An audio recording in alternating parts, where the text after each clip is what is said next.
Burr. It's your boy Big Chad. We back with another one. So all what you just saw allegedly happened at a party hosted by Ryan Pownall. You may have seen him in one of my recent videos, but if you don't know who he is, he's the host of Pillow Talk. Essentially what his podcast Pillow Talk is he gets professionals from the adult industry to come onto his podcast to exploit themselves so he can monetize it. Fucking fill up a whole bowl with your milk.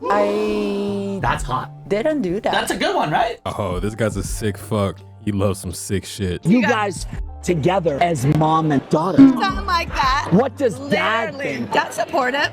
Does dad watch the... Not hers, but mine. But he's in my videos. Yeah, see, I don't go on that side of Twitter. You know what? My brother wants to get in it too, so. That bitch just say her brother. Okay, let's stick to the topic at hand. All right, guys. All right, so Ryan got his start hosting parties. And apparently before his 18th birthday, he hosted Spring Break Cancun. And he hosted that for 10 years in a row. So assuming since he started before his 18th birthday doing all of this, he's a trust fund baby, okay? Fast forward to present day, and now Ryan Pownall has his podcast, Pillow Talk, which is a direct competitor to Adam22 and Lena the Plug's podcast, Plug Talk. Both of their podcasts are built to exploit the adult industry. The only difference is Adam and Lena fuck their guests afterwards. Ryan Pownall doesn't fuck his guests, not because he doesn't want to, but because he's illegally gay. Although Adam and Lena don't have the greatest reputation in the adult industry, and although them and Ryan are direct competitors, Ryan for some reason still keeps them around. One's up for award. Pillow Talk is up for best podcast. If Plug Talk wins again, I'm gonna have to Jason Love. What you're seeing right now on screen is one of Ryan's many industry parties, adult industry parties, where he usually is very professional. But around the middle of May in 2026, Ryan made a huge mistake, an Adam22 mistake, which may have just cost him his place as one of the only righteous guys in the adult industry.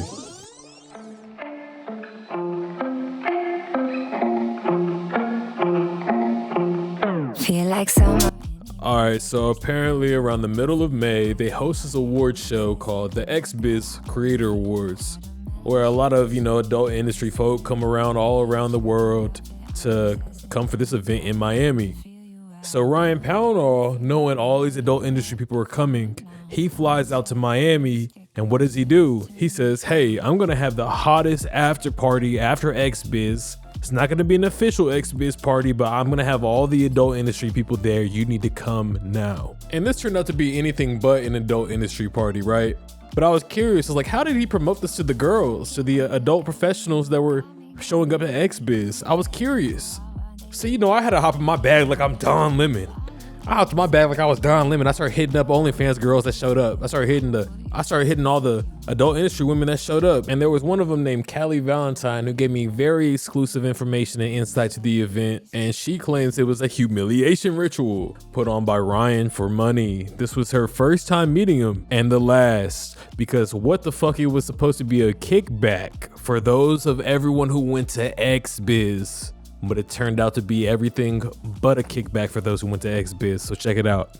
All right, so according to this article on porncrush.com, Ryan hosted this party at a 4-bedroom house and called it the Miami Kickback. That's what it was billed as, and it was an opportunity for industry members to relax and unwind following a busy 3 days at XBiz. So allegedly, it was promoted as an event for just the adult industry professionals and their associates only. But that ended up not just being the case. Apparently there was hella people from Miami, and apparently there was guns being pulled out, people getting beat up in the kitchen, girls were locking themselves in bathrooms, guys were following girls to the bedrooms, locking the door and propositioning them for sex. Like, this is not how an adult industry party is supposed to go down. I mean, I ain't never been to one, but apparently at Ryan's other parties, people had to show proof that they RSVP'd and they were patted down and wanted before entering. As for this party, the security didn't care about RSVP, didn't give people wristbands, and also didn't wand or pat down people before being allowed inside. Most importantly, it seemed like Ryan was already set up to appear as a special guest to Clavicular's club in Miami. So from the outside looking in, I'm just gonna call it how I see it. I think Ryan wanted to look like Mr. Cool Guy. He knew that there were gonna be a lot of girls in the area from XBiz. He works in the adult industry, so he's gonna invite a whole bunch of girls to this kickback, invite Clavicular, invite Offset, invite, who else was there? Adrian Broner, Dean the Great, and make himself look like the cool guy with the hose. Now you may be asking yourself, Big Chat, Why would he give a fuck about looking cool in front of these guys? What does Clav have to offer him? I'm gonna need you guys to look very clearly. Look at Ryan.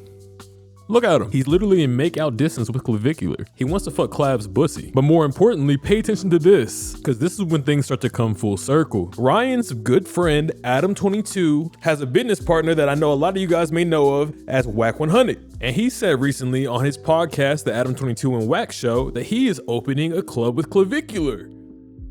I got Clav a club. A deal to go there or to own? Yeah, named it and everything. What's it called? Club Stream. Gonna be the first club where you can come in streaming. It's permitted. Wow, that's an interesting idea. I wonder how that's gonna be for the people. And it's in a zone that doesn't get blocked. Hooked it all up. Did it in 3-4 days. That's great. I would love to go to Club Stream. Yeah, but in this club, like you could come in streaming. There's no leave your shit out there, whatever. That's what I heard, is that it's very hard to stream in a lot of clubs in Miami now because they've had so many bad experiences with streamers. Clav is gonna have the first club where you're permitted to stream. And this is something that you are also invested in? Definitely. Wow, look at that. For sure. Now, after I just put the writing on the wall, some of you still may be wondering, Big Chat, I still don't understand. I don't see how the dots connect. You buffoon, how do you not see this? He is bringing these hoes, excuse me ladies, he's bringing these whores to this party to exploit them, to show Clavicular what he has to offer to him. He wants to show Clavicular, hey, I can bring you the content, you need to fuck with me, or just fuck me. That is slimy business, that is grimy business, that is Adam22 business. The same space, the same industry, the same women that gave him his name. I think he's turning his back on to be with Clavicular and all the cool guys, because let's be honest, his views aren't looking as great as they used to be. The same thing happened with No Jumper way back in the day when their views started falling off from the SoundCloud shit. They're like, we gotta do something different. We're gonna exploit gang members. All right, now I hope you guys like my thumbnail, because this thumbnail was very telling. There is a common thread between all 5 of these guys, and I'm about to show you right now. All right, so obviously Adam and Wack, they have a podcast together. They're business partners, right? Well, Adam and Clavicular, there's something that connects both of them too, and that is their PR guy, Mitchell Jackson. Shout out the internet boogeyman We Starvin, aka Guilty, for this info. As you can see in the screenshot from Guilty's ex-best friend Adam, Adam says he could get Candace Owens for an interview easy because they have the same PR guy. The 33-year-old PR pro is accustomed to working behind the scenes on behalf of high-profile and frequently shit-stirring clients, such as Candace Owens, Brett Cooper, Adam Friedland, Caroline Calloway, and Adam22. Now, until recently, Jackson Mitchell was also Clavicular's PR rep, but he ended up quitting because Clavicular has some type of crazy drug problem, right? Now, you guys remember that We Starvin text from earlier where Adam said that he could get Candace Owens on stream because they got the same PR guy? That's probably how he also got Clav. And that's probably how Wack 100 was able to get into the same room as Clav. He was with Blueface, so that could have been it, but this kind of makes a lot more sense, right? So look, Clav was banned from all the clubs in Miami. That is until Wack 100 told him, hey, I know the club owners, I can get you unbanned. Check this out. We were banned from the one spot that you guys were at. I know all the owners. Just kind of like a citywide thing. Oh, some city shit. Yeah. Try to fight the motherfucker? Nah. That's also, it was just an age thing. Maybe I'm good now. I think it's probably fine now. It was Mona, right? Yeah. You guys like that spot? Mona, Vendom, and what's the one on 23rd? They all the same owners. Yeah, I know. My man Hai. What's his name? Hai? Hai.